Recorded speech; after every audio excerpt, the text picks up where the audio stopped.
समझ रहे हो आप मेरी बात कि आप ही क्यों? मतलब आपको ही मौका क्यों दिया जाए? आप में क्या स्पेशल है? क्या स्पेशलिटी है? तो वो आप बताओगे कि मान लीजिए मैं जहाँ तक कॉलेज में पढ़ा रही थी उस टाइम, तो उन्होंने मुझसे पूछा कि आप कॉलेज को छोड़ करके आप डॉक्टरेट हैं और आप टीजीटी का इंटरव्यू दे रहे हैं, तो टीजीटी क्यों आप? तो फिर मैंने यही बताया था कि सर कॉलेज में जब मैं पढ़ाती हूँ, तो मैं हमेशा एक चीज मुझे बड़ी खलती है कि कॉलेज लेवल पर भी, मास्टर लेवल पर भी बच्चों के बेसिक्स है ना क्लियर नहीं होते। और मुझे हमेशा एक ये चीज लगती है कि काश मैं इनकी एक उस समय में मान लीजिए टीजीटी अगर टीचर होती तो मैं बच्चों का बेस बनाती। तो इस टाइप के ये चीजें आपके दिमाग में इनके जवाब होने चाहिए, बहुत जरूरी है कि आप ही क्यों टीजीटी के लिए टीजीटी क्यों।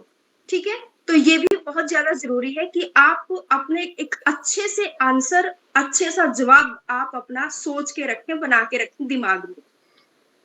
ठीक है, इसके साथ साथ मान लीजिए वही पीछे वाली बात है कि आपका जो जवाब होता है, कैंडिडेट का जवाब से उनके क्वेश्चन की शुरुआत होती है।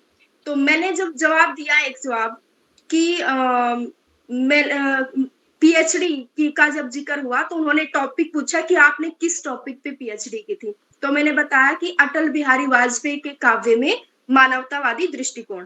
अब काव्य की बात आ गई, तो काव्य की बात आई तो अच्छा अटल जी की कोई अच्छी सी कोई कविता सुनाओ। अगर आप क्लास में उसकी कविता आपको पढ़ानी पड़ जाए तो कैसे सुनाओगे?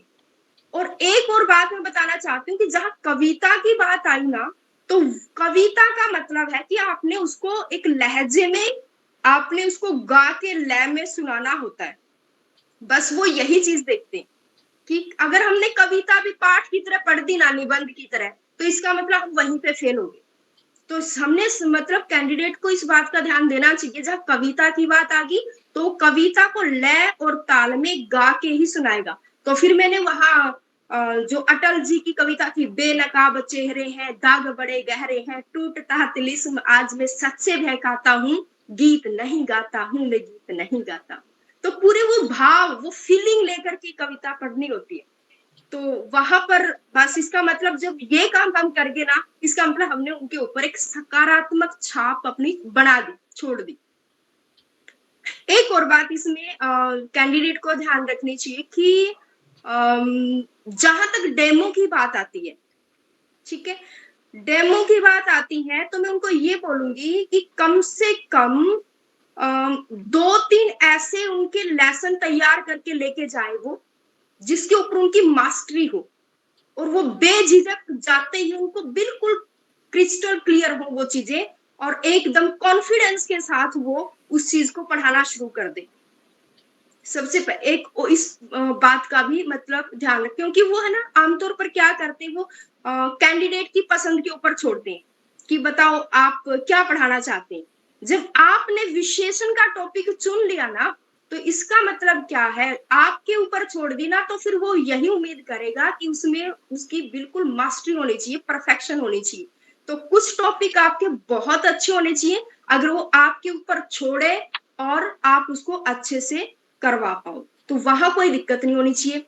इसके साथ साथ ही जब वो ये पूछते हैं ना कि आपका पसंदीदा कवि कौन है या पसंदीदा आपका उपन्यासकार कौन है, तो वहां पर आप पहले से ही तैयार करके लेके जाओगे। अगर आपने अपना पसंदीदा जो कवि है अज्ञे बताया है, ठीक है, या फिर कोई और बताया है, तो उसके बारे में आपको पूरी तरीके से जानकारी होनी चाहिए, उसके ऊपर आपकी पूरी कमांड होनी चाहिए। क्योंकि जब आपने उन्होंने पूछा कि आपका पसंदीदा, वो इसलिए पूछते हैं ताकि वो वहीं से क्वेश्चन उठाएं। और अगर हमारे अपने कैंडिडेट का ही पसंदीदा जो पूछते हैं और उसी में अगर वो अटक गया, तो इसका मतलब वहां पर आपकी इंटेलिजेंसी कह लीजिए, आपकी बुद्धिमत्ता के ऊपर आपका क्वेश्चन मार्क लग जाता है। तो जब वो आपकी पसंद की बात कर रहे हैं और आपको वहां पर बड़ी सतर्कता का परिचय देना होता है, कम से कम इनमें तो आप अच्छा प्रदर्शन करें, इनमें तो आपको फंसने का चांस ही नहीं मिलना चाहिए। तो वो सारी चीजें आपकी कैंडिडेट की पॉजिटिव जाती हैं, फिर सकारात्मक जाती है। जब यहाँ तक वो सब कुछ अच्छा कर लेता है ना, तो इसका मतलब यूँ समझ लीजिए कि आप सेफ ज़ोन में हैं और कैंडिडेट ने एक अपनी अच्छी छाप ही छोड़ी है। तो यही है सर कि जहाँ तक जो-जो मैंने बताए हैं, ठीक है? एक तो आपकी कन्वर्सेशन को इस तरीके से लेके जाएँ कि लास्ट का जो प्रश्न है वहाँ पर छोड़ें, जहाँ पर आप कंफर्टेबल महसूस करते हैं, कन्वर्सेशन को वहाँ लेके जाएँ। और दूसरा, जहाँ अपनी पसंदीदा की बात है, उन एरियाज़ को अच्छे से क्लियर करके लेके जाएँ। इस चीज़ का ध्यान रखें। Okay, so thank you so much Rachna ma'am, आपने बहुत ही महत्वपूर्ण पक्षों को उजागर किया कैंडिडेट के सामने, और आई थिंक इससे उनको बहुत क्लियरिटी आई होगी कि आप जब अपने मजबूत पक्ष को खुद से जब पैनल आपको कह रहा है कि आप किस टॉपिक पे पढ़ाना चाहते हैं, आपका फेवरेट कोई भी लिटरेचर कौन सा है, कौन सी बुक है, कौन सा राइटर है, उपन्यास, कहानी, कुछ भी हो सकता है। इसका मतलब है कि उसके सराउंडिंग आपके उस राइटर से रिलेटेड जो भी क्वेश्चन अगर पूछे जाते हैं, तो फिर एक्सपेक्टेशन की जाती है कि आप उनके जवाब जरूर देंगे और गहराई से देंगे। ऐसा नहीं है कि आपने कोई भी मन में आया आपने बोल दिया, उसके बाद जब क्रॉस क्वेश्चन हुए तो फिर अगर आप अटक जाते हैं तो फिर आपकी समझदारी इसको नहीं कहा जाएगा। तो इसी क्रम में हमारे साथ जुड़े हैं सोमवीर जी, जो जेएनवी रियासी में टीजीटी हिंदी के पद पे काम कर रहे हैं, और पिछले 25 मिनट से वो भी हम लोग के साथ हैं। तो अभी हम उनको इनवाइट करेंगे। सोमवीर जी, आप प्लीज अपने अनुभव जो है इंटरव्यू के और सजेशन सुझाव हैं वो अभ्यर्थियों के साथ साझा करिए। मिस्टर सोमवीर, जो जेएनवी रियासी में टीजीटी हिंदी है, please. Thank you sir, thank you. Most welcome सभी सर। को शुभ संध्या। तो मैं सोमवीर जेएनवी रियासी में टीजीटी हिंदी के पद पे कार्यरत हूँ। तो सबसे पहले मैं मतलब 20 मिनट से इस मीटिंग में जुड़ा हुआ हूँ, 20 मिनट से। तो डॉक्टर एकता मैम और डॉक्टर रचना मैम ने बता ही दिया, मैक्सिमम चीजें तो आपको क्लियर कर ही दी होगी, अपना एक्सपीरियंस शेयर किया कि कैसे कैसे वो मतलब क्वेश्चन वहाँ किए जाते हैं। तो सबसे पहले जैसे मेरा चंडीगढ़ ही सेंटर आया था इंटरव्यू के लिए। तो सबसे पहले जैसे उन्होंने मेरा नाम पूछा, उसके बाद तो सीधा जो क्वेश्चन उन्होंने किया वो मेरे बालों को लेकर उन्होंने पहला क्वेश्चन किया था। जैसे मैं अभी आप देख रहे हो बारीक मेरी कटिंग है साइड से, अब मेरे बाल टूट गए लेकिन पहले ठीक थे। जी। तो सबसे पहले उनको यही क्वेश्चन था कि ये कौन सा फैशन है आपका। तो मैंने यही बोला कि सर पता नहीं फैशन है या किसको क्या फैशन लगता है या क्या लगता है, मैं शुरू से ही ऐसे रखता हूँ और मुझे बहुत अच्छे लगते हैं साइड में बाल, मैं शुरू से ही ऐसे रखता हूँ। तो मुझे अच्छा लगता है, तो जब मुझे अच्छा लगता है तो मैं सर वो काम लगभग कर लेता हूँ जी। और देखता हूँ कि इससे किसी को नुकसान तो नहीं हो रहा है। तो ये क्वेश्चन उन्होंने किया, उसको लेकर काफी मतलब माहौल अच्छा बन गया स्टार्टिंग से ही। जो सबसे सीनियर मेंबर थे पूरे उसके, तो उन्होंने के बाद से फिर उन्होंने दूसरा क्वेश्चन मेरे किया कि एनवीएस को ही क्यों ज्वाइन करना चाहते हो और आप एनवीएस जेएनवी के बारे में क्या जानते हो। तो यही मैंने उनको भी यही जो क्वेश्चन जनरली करते हैं कि बहुत बड़ी संस्था है ऑल इंडिया में, हमारे दो ही बड़े शिक्षण संस्थान है, केवीएस है और एनवीएस है। तो हर कोई इससे जुड़ना चाहता है, एक बड़े लेवल पे अपनी पहचान बनाना चाहता है, कुछ अच्छा करना चाहता है। तो फिर उन्होंने मुझसे अगला क्वेश्चन किया कि आप कौन से डिस्ट्रिक्ट है आपका। तो मैंने उनको बताया कि कैथल डिस्ट्रिक्ट है हरियाणा में। तो उन्होंने कहा कि अभी अभी कुछ 15-20 दिन पहले कैथल जेएनवी जो आपका कैथल, उसमें कुछ घटना हुई थी, उसके बारे में आप क्या जानते हैं। तो मैंने कहा सर देखो वैसे तो मैं न्यूज़पेपर पढ़ता हूँ बट मैं रहता कुरुक्षेत्र में हूँ। तो ये जो लोकल जो कैथल भास्कर या कैथल जागरण जो भी पेज होता है तो उसमें कोई खबर आई होगी सर, तो मुझे तो उसके बारे में पता नहीं है सर। तो उन्होंने कहा ठीक है कोई बात नहीं है। तो आगे वो पूछा अब क्या कर रहे हो आप, मतलब एट ए टाइम आपका मतलब क्या काम कर रहे हो। तो मैंने उनको बताया कि मैं पीएचडी कर रहा हूँ और मैं नेट भी पास हूँ, मतलब मैंने उनको बार बताया नेट भी पास कर चुका हूँ और मेरा जेआरएफ भी, अब मुझे स्कॉलरशिप मिल रही है और मैंने एमफिल भी किया। उनको मैंने बताया कि मैं इससे पहले एमफिल कर चुका हूँ। तो फिर उन्होंने पूछा कि कौन सा टॉपिक है, जैसे मैम बता भी रहे थे कि वो उसी आगे से एक चीज से दूसरी चीज वहीं से मतलब क्वेश्चन करते हैं वो। तो मैंने उसको अपने टॉपिक के बारे में काफी बताए रखा और वो आगे मैंने खुद ही उनको थोड़ा और खींच दिया उसमें, इसमें ये चीजें हैं, ये मैं करना चाहता हूँ, इससे ये चीज नहीं निकलेगी, ये रिसर्च होगी। तो फिर वो बोले ठीक है बहुत अच्छा, मतलब आप हायर एजुकेशन में क्यों नहीं जा रहे हैं। तो मैंने कहा देखो सर वो मैं ऑल इंडिया में इससे जुड़ना चाहता हूँ, दो बड़े शिक्षण संस्थान हमारे केवीएस एनवीएस, तो इसलिए मैं मतलब ऑल इंडिया में बाहर भी जॉब कर सकता हूँ। फिर बोले ठीक है आपकी हो सकता है मतलब पोस्टिंग हो सकता है आपको साउथ भेज दें या पूर्वी भारत में भेज दें, तो फिर आप क्या करेंगे। तो मैंने उनको सर यही बोला कि घूमना मुझे बहुत पसंद है, इस बहाने मतलब मुझे एक तो रोजगार मिल जाएगा और एक ऑल इंडिया में घूम सकूंगा, वहाँ की संस्कृति कल्चर से मतलब परिचित हो सकूंगा। ये तो मेरे लिए मतलब दोहरा बेनिफिट है सर। उसके बाद फिर सर वही सब्जेक्ट के बारे में पूछा कि क्या कुछ जानते हो अपने हिंदी साहित्य के बारे में। मैंने कहा सर सब कुछ जानता हूँ, मैं 3-4 बार नेट पास कर चुका हूँ, मेरा जेआरएफ भी है, सीटेट एचसेट मैंने सारे पेपर पास कर चुका। तो बोले कुछ क्या पढ़ाओगे सर मजोस जैसा आप बोले। तो उन्होंने कहा चलो बता दो आप मध्य, हाँ सर मतलब कौन सा भक्ति का जो आपका हिंदी साहित्य के जो 4 काल है ना उनमें कौन सा आपको सबसे अच्छा लगता है। मैंने कहा सर भक्ति काल। तो बोले भक्ति काल किसी कवि के बारे में बताओ। तो फिर मैंने उनको बताया कि ऐसे ऐसे 4 कालों में जो भक्ति काल है उसमें 2 धाराएं हैं, सगुण धाराएं हैं, निर्गुण धारा है। जो निर्गुण धारा के जो मुख्य कवि कबीरदास जी हैं उससे मैं बहुत ही इम्प्रेस हूँ, बहुत प्रभावित हूँ।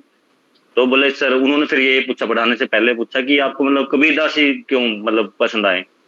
तो फिर मैंने सर उनको बताया कि जो कबीरदास जी है वो उस समय वैज्ञानिकता की बातें करते हैं।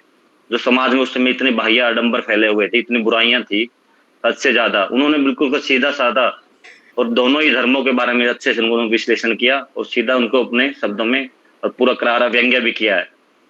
तो सर यही था, मतलब धीरे धीरे फिर अपने टॉपिक में उनको थोड़ा ही 2-3 मिनट ही चला होगा तो बोले ठीक है अच्छा है।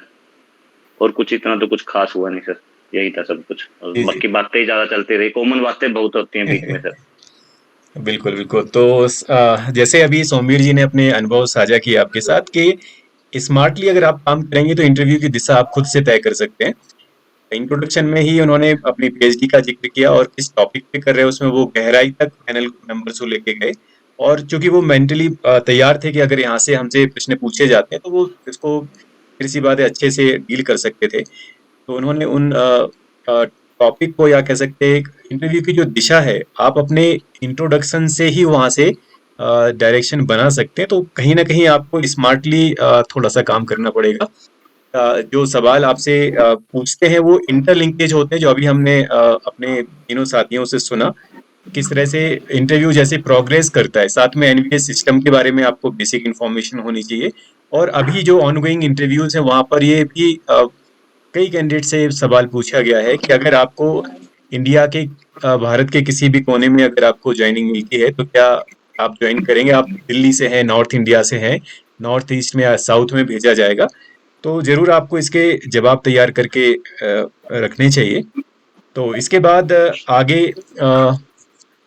आगे हम डिस्कशन को बढ़ाएंगे। तो हमारे साथ 3 साथी अभी भी जुड़े हैं। तो इस प्लेटफॉर्म को अब अभी हम सबके साथ ओपन करेंगे और बारी बारी से आप अपने हैंड रेज करिए तो वहां से हम क्वेश्चन आपके लेंगे। कोशिश करिए कि एक सीक्वेंस में सवाल पूछे। एक कैंडिडेट कुछ क्वेश्चन पूछ रहा हो तो बाकी अपने माइक को म्यूट ही रखेंगे। ओके, नरेश नरेश लाहारे, नरेश जी आप अपना क्वेश्चन पूछिए प्लीज।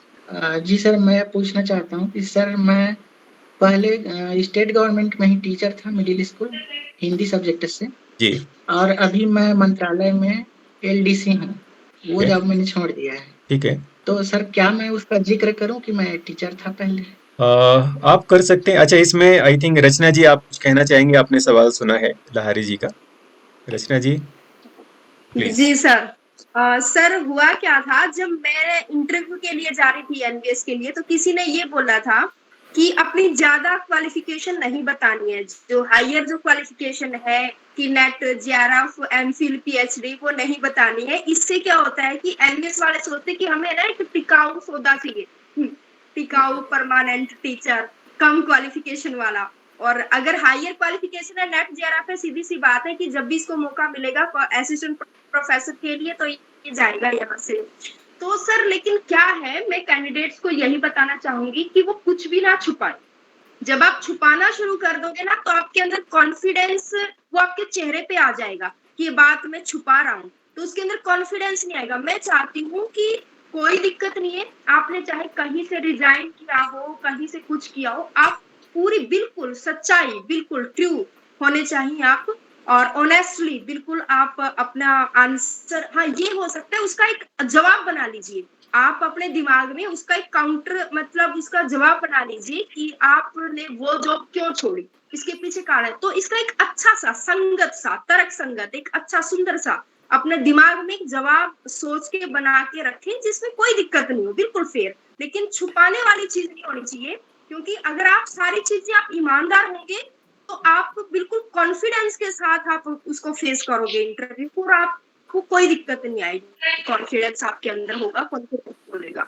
जी तो मैं चाहती हूँ, मेरा अपना एक्सपीरियंस बिल्कुल भी बिल्कुल ऑनेस्टली आप ये चीजें बताएंगे, लेकिन उसका जवाब तैयार रखो। अगर ये पूछ लिया तो इसके पीछे मैंने क्या जवाब देना है वो अच्छा भी होना चाहिए। जी सोमवीर जी, अभी आई थिंक कुछ साझा करना चाह रहे थे सोमवीर जी। जी सर, बिल्कुल मैम ने सबसे पहले मैम रत्ना मैम ने बिल्कुल सही कहा है। अगर आप क्वालिफाई हो, आपने एक्सपीरियंस आपके पास 4-5 साल आपने टीचिंग की है, तो उसको लेके आए, उससे आपका अच्छा इंप्रेस जाएगा। और जैसे मैम ने कहा जवाब भी तैयार ऐसा ना होता है कि वही पूछेंगे आपने वो जो क्यों छोड़ दी। तो जैसे ही मैंने कहा था, हमने तो यही बोला था कि कोई भी इंसान हो या शिक्षण संस्थान हो या कोई भी, मतलब हर कोई अपनी तारीफ सुनना पसंद करता है। जैसे कि आप बोल रहे हो कि नवोदय बहुत बड़ी संस्था है, एक नाम है, एक रेपो है, तो हर कोई इससे जुड़ना चाहता है। इस तरह के आप मतलब सवालों का जवाब तैयार कर सकते हैं, तो उसका आपका अच्छा इम्पैक्ट ही जाएगा, अच्छा प्रभाव जाएगा, वो आपके लिए पॉजिटिव ही संकेत है। जी जी बिल्कुल, आपने सही कहा और सच्चाई यही है। इसके पहले भी हमने आपके साथ शेयर किया था कि आप ऑनेस्ट रहेंगे तो कॉन्फिडेंट भी रह सकते हैं, अदरवाइज आप छुपाने की कोशिश करेंगे तो फिर उसमें आप खुद ही फंस जाते हैं। अगला क्वेश्चन पीएल मुंशी जी से हम लेंगे, जो उन्होंने हैंड रेज किया है। पीएल मुंशी जी, आप अपना सवाल पूछिए प्लीज।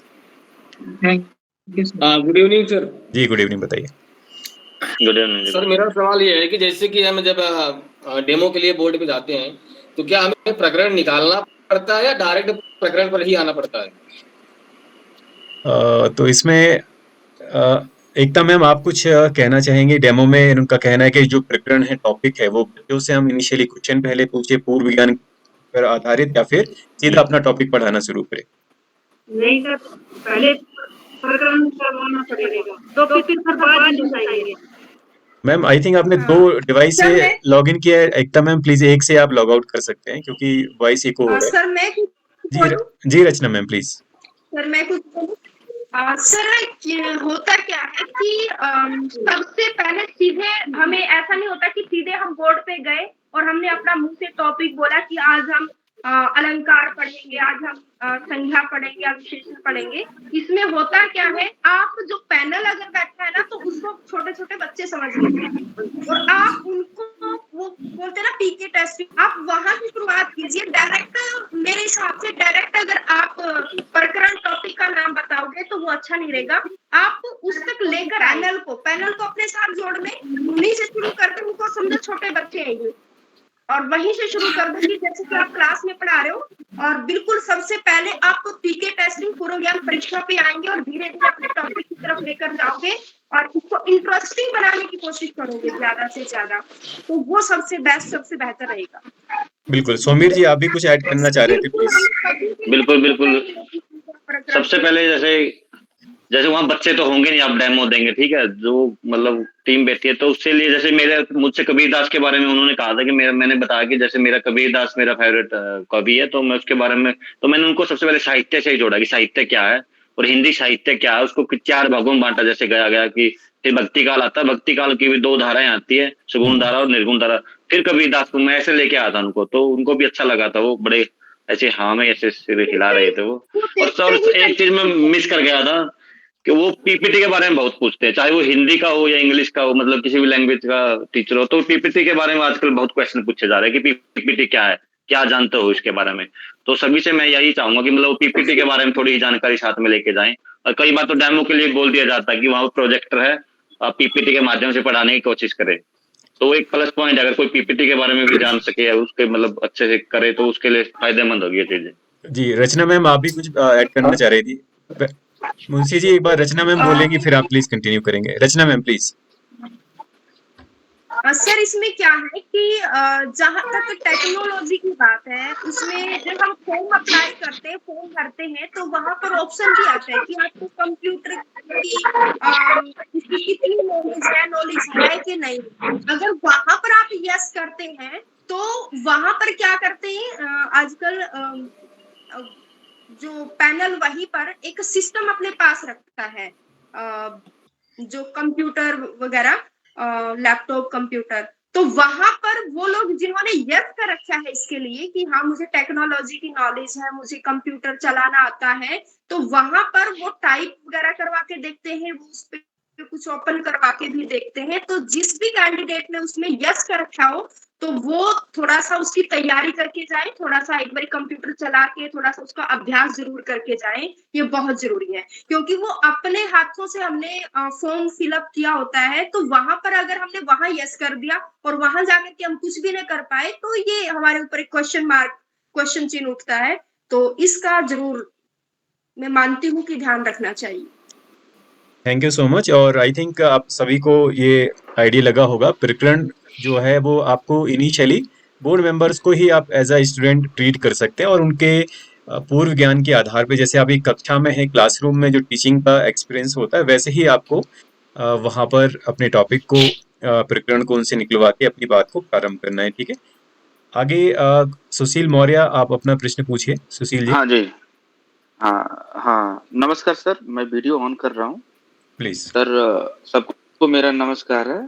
सर मैं वर्तमान समय में रहने वाला सर यूपी का हूँ, परंतु मैं हैदराबाद में चैतन्य टेक्नो स्कूल में आवासीय परिसर है सर, वहाँ मैं पढ़ाता हूँ। तो मैं ये जानना चाहता हूँ सर कि क्या मैं अपने एक्सपीरियंस को वहाँ पे शो कर सकता हूँ? और सर एक बात और बता दूं कि मेरे नॉर्थ में जो है, यहाँ पे उत्तर भारत में कोर्स ए चलता है टीजीटी के लिए, यहाँ पे कोर्स बी चलता है। थोड़ा अंतर होता है और लेखक वही रहते हैं, लेकिन कंटेंट थोड़ा अलग अलग रहता है।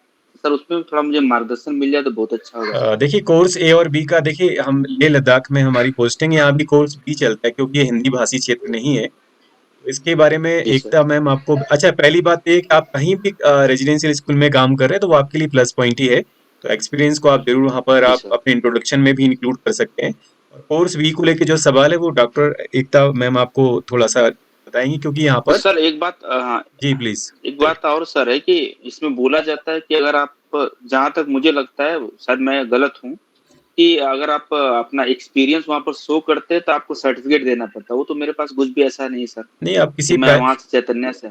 आप अगर वहां से आपको एक्सपीरियंस, देखिए सरकारी अगर किसी गवर्नमेंट आप इंस्टीट्यूट में है तब तो आप एक्सपीरियंस सर्टिफिकेट वहां से और एनओसी वगैरह भी देनी होती है। बाकी एक्सपीरियंस सर्टिफिकेट तो आप वहां से भी ले ही सकते हैं। आप वहां पे काम कर रहे हैं तो आप अपने प्रिंसिपल से बोलिए।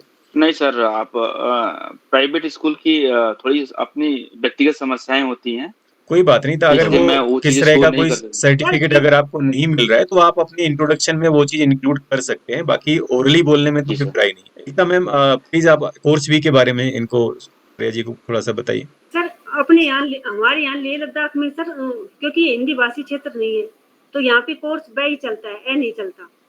जी मैडम। तो इसमें तो कोई मतलब अलग से कुछ है नहीं है, कोर्स ए चले चाहे बे चले। मैं नहीं है कि अगर आपको एक तो व्याकरण का टॉपिक कर लीजिए सर, डेमो के लिए। जी मैडम। डेमो हाँ। के लिए पूछते हैं ना सर। तो जी जी। जैसे जी मैडम। व्याकरण तो सर सेम ही होती है, चाहे ए कोर्स हो चाहे हाँ, बे हो। व्याकरण लगभग सर लगभग सेम ही आप, होती है सर। सर और मैं नहीं, बोलना कवि और लेखक भी सेम ही होते हैं सर उसमें। जैसे आप सूरदास जी पढ़ा रहे हो तो 2 पद ले लीजिए सर, वो सफिशिएंट है। बिल्कुल। ऐसा हाँ, कोई सूरदास है कुछ। हाँ जी मैडम, जी हाँ, मैडम, तो कुछ नए नए अगर टॉपिक क्या, भी हैं जैसे।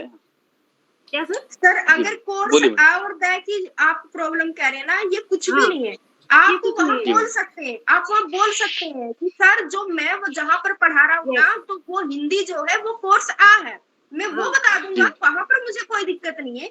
आप जी ऑनेस्टली मैडम। वो तो सर चीज कोई रखेंगे ना समस्या नहीं उनके है। सामने कि सर जहां मैं पढ़ा रहा हूँ, मैं जो हिंदी जो है कोर्स आ पढ़ा रहा हूँ, और आप वहां से उसके बारे में मैं बता दूंगा, कुछ भी पूछो, कुछ भी, मैं जी सब मैडम। कुछ। तो आप वहां तो कंफर्टेबल होंगे ना, तो कोर्स आ के बारे में तो आप जानोगे ही, सब कुछ जानते ही हो, तो वहां से तो कोई दिक्कत कोर्स होनी कोर्स नहीं। ब जी। हाँ, कोर्स जो ब भी नहीं है, मैडम। आ या बै है, जो भी है, तो आप उनको बोल सकते हैं ना ये बात कि सर मैं वहां पर जहाँ पढ़ा रहा हूँ ना, तो मैं ये वाला कोर्स पढ़ा रहा हूँ, और मैं उसके बारे में आप जो मर्जी पूछो मैं वही बताऊंगा। आप कुछ भी, कोई दिक्कत नहीं है मुझे, रचना मैम, ऐसे कोई दिक्कत नहीं। आपका आंसर सही होना चाहिए, आप जो बोल रहे हैं ना वो आपका सही होना चाहिए, वो संगत होना चाहिए, आपका जवाब जी अच्छा मैडम। होना चाहिए। ये मैटर नहीं करता जी कि आपको उस चीज के बारे में पता नहीं। सर ये आप बात ऐसे कीजिए, अगर आपको कोर्स ए और बे में अगर कोई डाउट है तो आप कॉमन टॉपिक उठा लीजिए ना सर। नहीं नहीं मैडम, वो मुझे डाउट कोई नहीं मैडम। मेरा अ ब दोनों भी उतना ही कमांड है जितना कि व्याकरण के टॉपिक हो चाहे लेसन्स हो। मेरे कॉन्सेप्ट बिल्कुल क्लियर है, उसमें कोई दिक्कत नहीं है। ओके। दिक्कत ये थी कि जैसे कि मैं ये सोच रहा था कि इंटरव्यू नॉर्थ में हो रहा है, नहीं तो वहाँ नहीं का सर, पैनल ऐसा ना हो कि सिर्फ हाँ हाँ नहीं सर, आप अ बता वाले दीजिए, कोर्स कोई में। दिक्कत नहीं है उनको।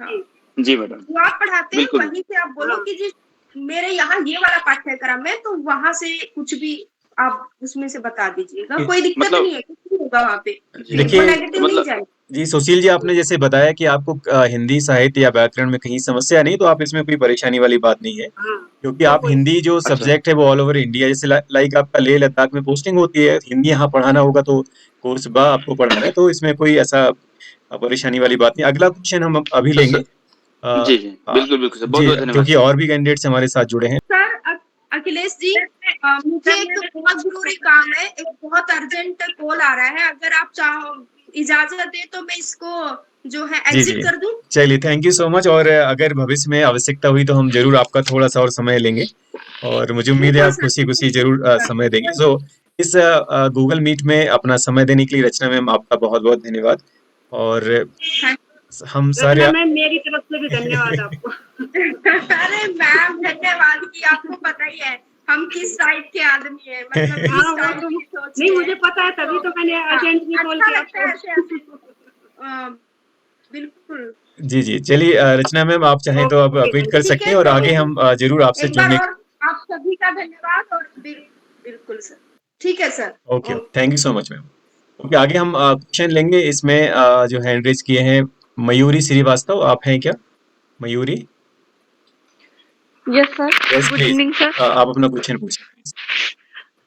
सर मुझे ये पूछना था कि मैंने 2 साल ग्रेजुएशन में हिंदी ली थी, जी और फिर कुछ स्टाफ की उसकी वजह से दिक्कत की वजह से मेरा मतलब फॉर्म थोड़ा गलत भर गया था, तो फाइनल ईयर में मेरे पास हिंदी नहीं थी। लेकिन बाद में मुझे पता चला कि जो है एनवीएस और केवीएस में दोनों तीनों साल में हिंदी होनी जरूरी है ना? तो मैंने बाद में प्राइवेट जो है फॉर्म भर करके तीनों साल हिंदी कर लिया था। तो कोई ठीक है, समस्या नहीं है, तो आप क्या मुझे कोई दिक्कत तो नहीं होगी नहीं उसमें? नहीं नहीं, एडिशनल अगर आपने किया है तो कोई परेशानी सर आपको नहीं होगी। क्या मैम कुछ कहना चाह रही हैं आप? हाँ सर, मैं यही कहना चाह रही थी कि अगर एडिशनल कर लिया ना तो इनको कोई दिक्कत नहीं होगी। जी जी जो उसमें मैंने सर ये एक और था कि जो उसमें 50% अंक होने चाहिए सर इसमें। जी सर 50% तो मैम है मेरे तीनों साल तो में, मैम कोई बल्कि दिक्कत नहीं ज्यादा होगी, ही। अगर आपने एडिशनल कर लिया ना तो वो मान्य है, उसमें कोई दिक्कत नहीं। जी जी चलिए, और मैम डेमो के लिए थोड़ा सा कुछ बता दीजिए कि क्या पीपीटी जरूरी है, कि ऐसे ही हम लोग व्हाइट बोर्ड पे भी पढ़ा सकते हैं कुछ, मतलब? नहीं, बाई बोर्ड पे पढ़ा सकते हो मैम, बट उसमें अगर पीपीटी होती है तो प्लस पॉइंट होता अपने लिए, है ना? जी जी, अगर तो थोड़ी सी आप जानकारी कर लेते हैं उसके बारे में तो।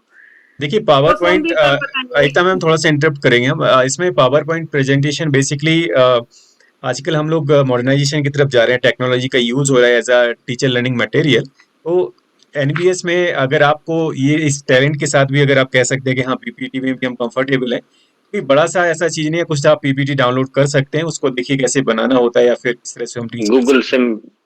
जी जी गूगल से मिल जाती है पीपीटी वगैरह, कोई भी मतलब आप लेके जाओगे, जरूरी नहीं है पूछे जाओ, अलग अलग पैनल के अलग अलग लोग बैठे हाँ, रहते हैं, ये कंपलसरी कुछ नहीं है लोग तो पीपीटी बिल्कुल का। डिस्क्रिप्ट क्या है पीपीटी, बिल्कुल, अगला क्वेश्चन अगर हम। नहीं भी उसके बारे में जानते और सर मतलब जी प्राइवेट टीचिंग करी है, इंटर कॉलेज था, हिंदी पढ़ा रही थी, तो मतलब पढ़ा तो प्राइवेट ही रही थी, तो वहाँ क्या मतलब एक्सपीरियंस बनवा करके मैं ले जा सकती हूँ एक्सपीरियंस मिलता है तो आप गवर्नमेंट? जरूर लेके जाइए, और अदरवाइज आप अपना ओरली जी एक्सपीरियंस जरूर बताइए, क्योंकि इससे कहीं ना कहीं टीचिंग स्किल्स जो आपकी पहले की हैं, टीचिंग एक्सपीरियंस है, वो जी कहीं ना जी, कहीं आपको हेल्प करेगा। अगला क्वेश्चन हम लोग लेंगे सीमा भारती, आप हैं क्या? Thank you sir. Seema ma'am आप हैं? सीमा भारती, गुड इवनिंग सर। जी बताइए।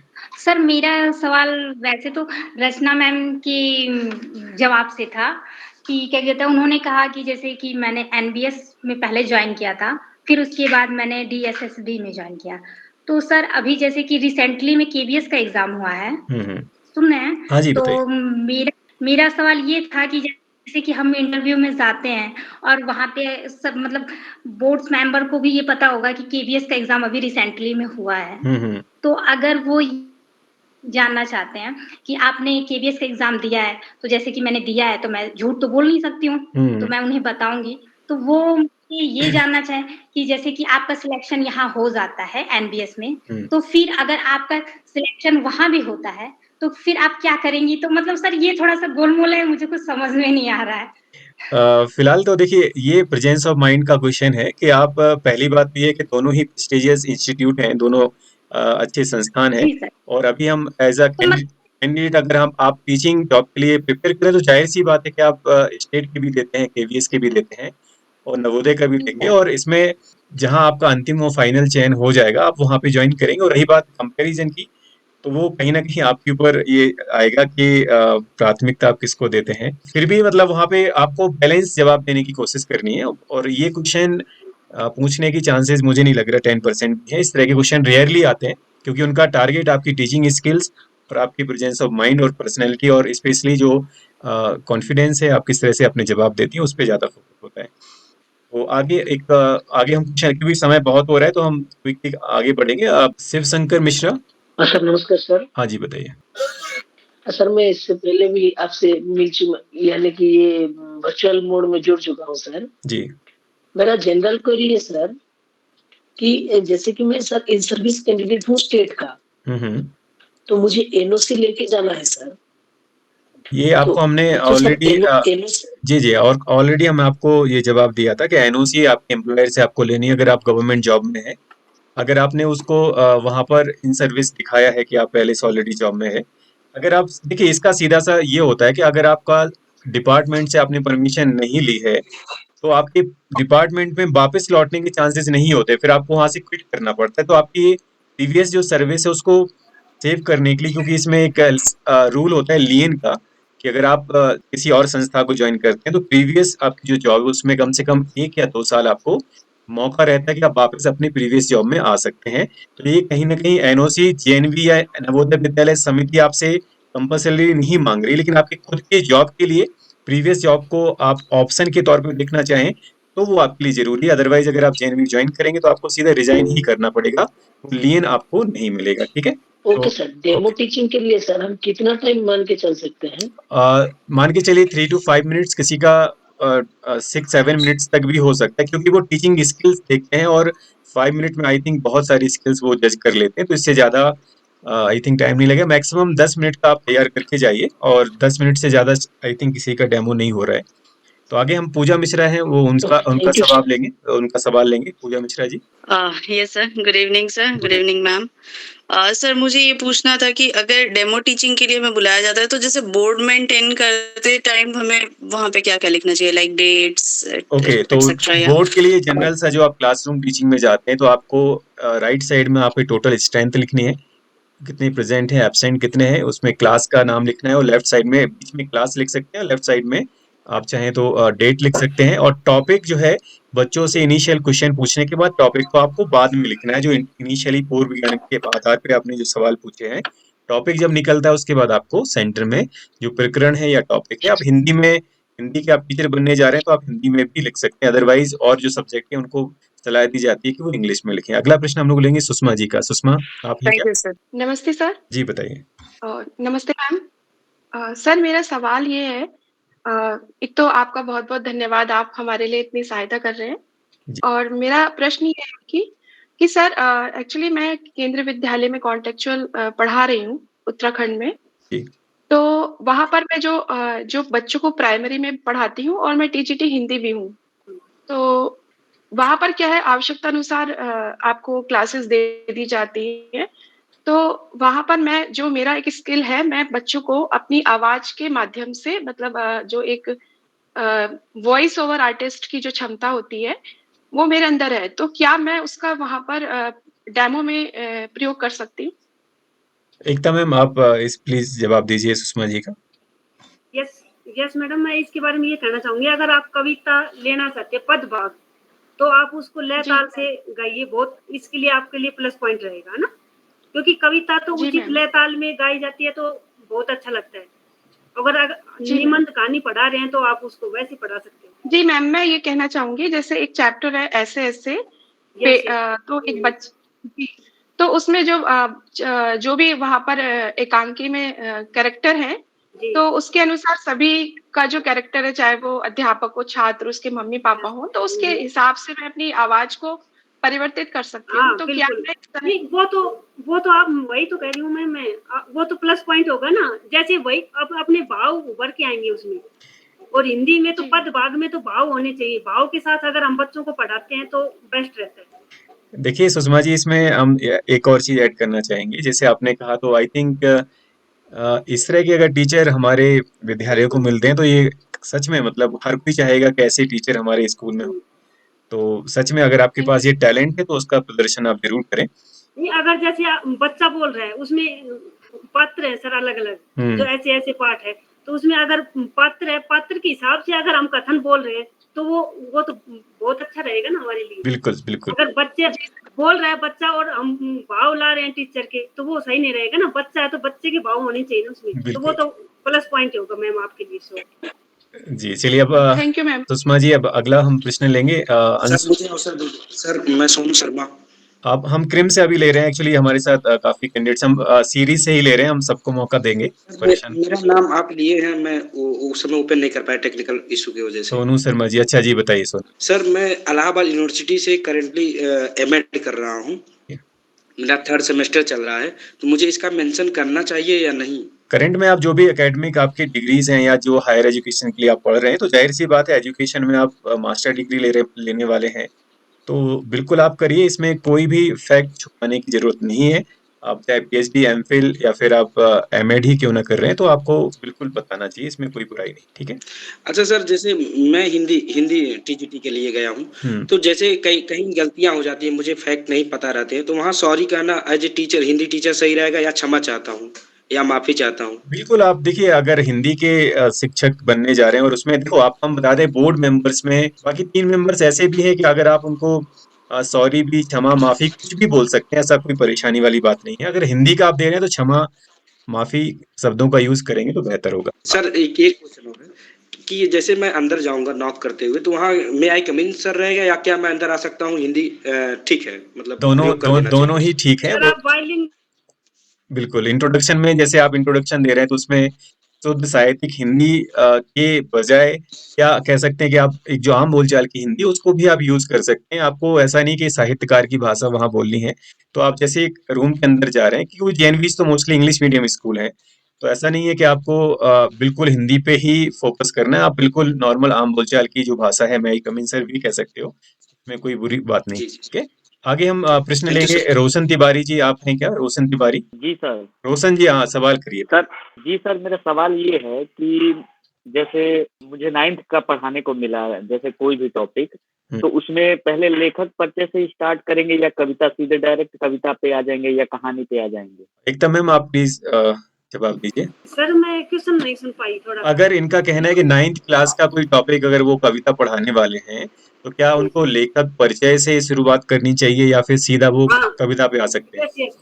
इसमें थोड़ा सा सर लेखक परिचय तो होना ही चाहिए। अगर कविता पढ़ा रहे हैं तो कवि परिचय थोड़ा बहुत तो होना ही चाहिए, 2-3 लाइन। जी जी जी। उसके बाद फिर सर अगर कविता है तो उस पे जाएंगे हम, डायरेक्ट कविता नहीं पढ़ाएंगे। Arshita Maurya. Good evening sir. जी गुड इवनिंग, बताइए। सर मेरा क्वेश्चन है कि प्रेजेंट में मैं पीएचडी कर रही हूँ, अभी एनरोल मैंने कराया है, 3 बार मेरा नेट है, तो वो चीजें मैं वहाँ मेंशन करूँ? क्योंकि मैं पहले फॉर्म में कुछ भी मेंशन नहीं किया हुआ है। अभी इसके पहले आई थिंक आपने देर से गूगल मीट ज्वाइन किया। रचना मैम हमारे साथ जुड़ी थी, वो भी ऑन गोइंग वो पीएचडी कर रही थी, और साथ में एकता मैम वो भी पीएचडी करके आई, इंटरव्यू उन्होंने दिया था। तो उसमें ऑन गोइंग जो हमने अपना भी एक्सपीरियंस बताया, जब हमने इंटरव्यू दिया था तो हम भी पीएचडी कर रहे थे। तो पीएचडी अगर आप कर रहे हैं, इसका मतलब ये है कि जो आपका टॉपिक है उससे रिलेटेड बहुत गहराई से आपकी समझ होनी चाहिए, क्योंकि प्रश्न आप एक्सपेक्ट कर सकते हैं कि आपके सामने अगर यूनिवर्सिटी के या किसी डिग्री कॉलेज के प्रोफेसर, असिस्टेंट प्रोफेसर बैठे होंगे, तो वो आप उनसे एक्सपेक्ट कर सकते हैं कि वो किस तरह के प्रश्न आपसे पूछेंगे। अगर आप पीएचडी जिक्र कर रहे हैं, इसका मतलब आपको हायर लेवल के जो आपके टॉपिक स्पेशली उससे रिलेटेड प्रश्न हैं, उनके लिए मेंटली तैयार रहना चाहिए और तैयारी करके आपको जाना चाहिए। ठीक है सर, इसमें एक बात मैं जोड़ना चाहूंगी जी। इसमें ये है कि सर जब लास्ट योग्यता है ना, लास्ट क्वालिफिकेशन, जैसे हमने लास्ट एमए किया है, तो एमए में अगर अपना 5 टॉपिक होता है सर पेपर, जैसे सूरदास जी लेते हैं, कोई तुलसीदास जी या प्रेमचंद जी, तो अगर ओनली जो एमए है बच्चे पीजी, उनको सर वो टॉपिक क्लियर करके जाना है। जैसे सूरदास है तो सूरदास, और अगर आगे हमारी योग्यता है तो उससे संबंधित पर्सन पूछते हैं। बिल्कुल, आपने अच्छी इन्फॉर्मेशन दी मैम कि अगर आप एमए में जिस कवि को आप लेते हैं, जिस लेखक को पढ़ते हैं, तो उसमें मास्टर जैसे डिग्री आपने की, तो उनके बारे में भी आपकी मास्टरी होनी चाहिए, एक अच्छी समझ आपकी होनी चाहिए। इसके बाद इसमें विकास यादव, आपने हैंड रेज किया है, प्लीज विकास जी आप अगर हैं तो अपना सवाल पूछिए। Vikas Yadav. Thank you sir. Thank you ma'am. जी बताइए सर। इस समय मैं एमए कर रहा हूँ वर्तमान में जी, और अपेयरिंग में मैंने नेट क्वालिफाई कर लिया।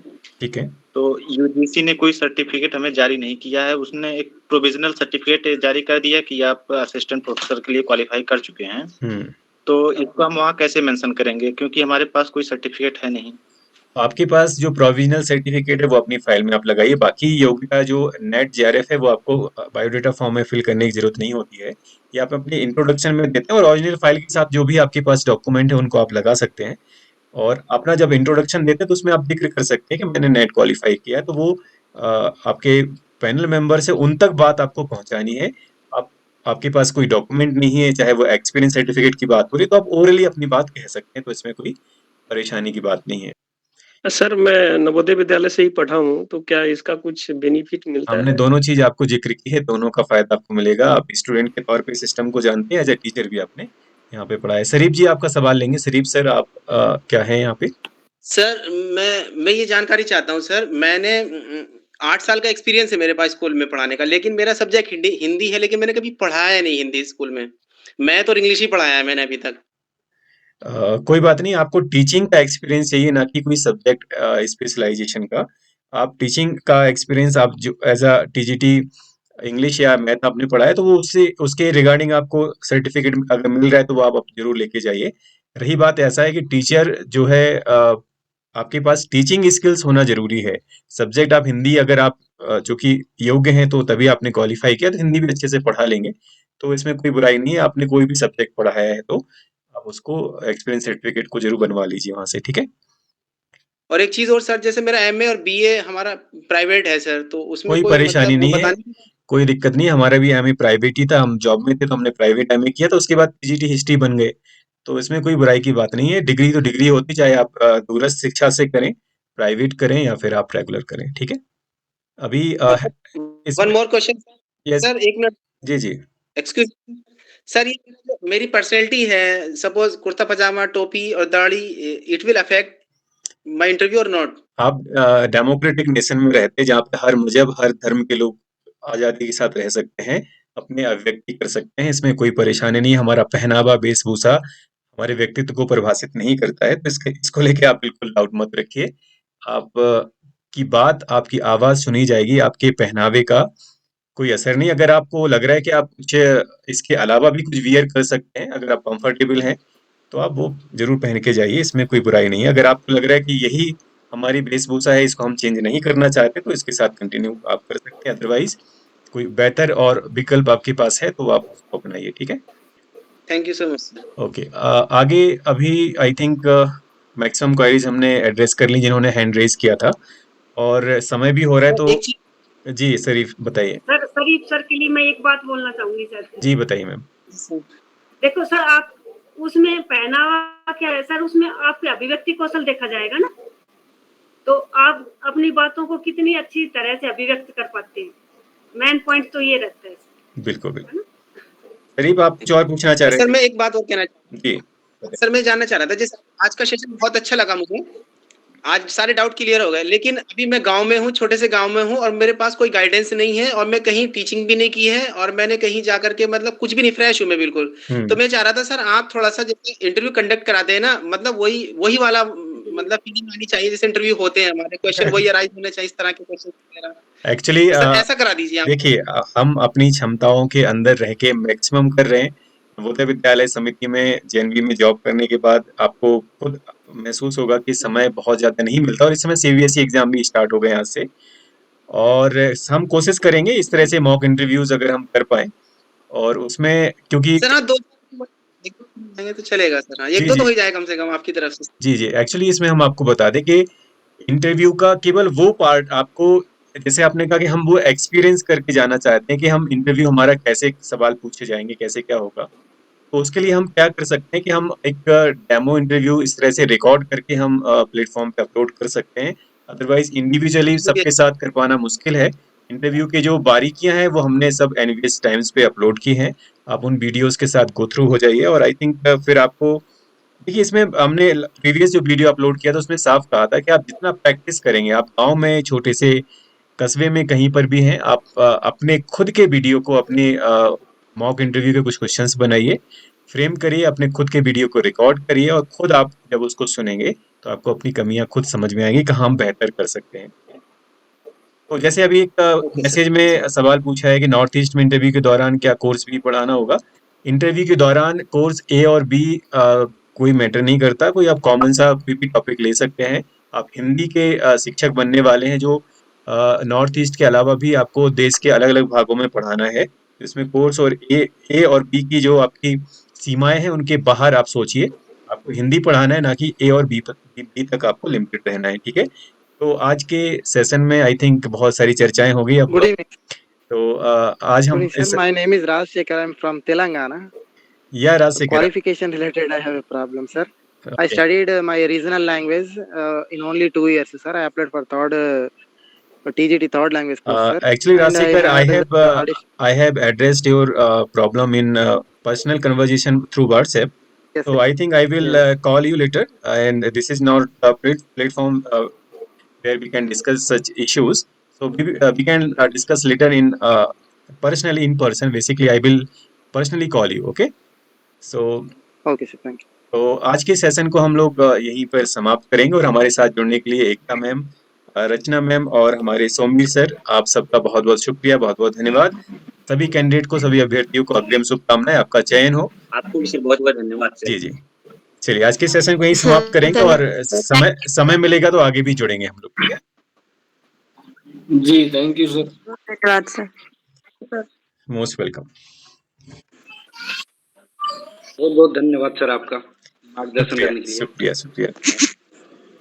आपका बहुत बहुत धन्यवाद sir. Thank you sir. Most welcome. Thank you sir.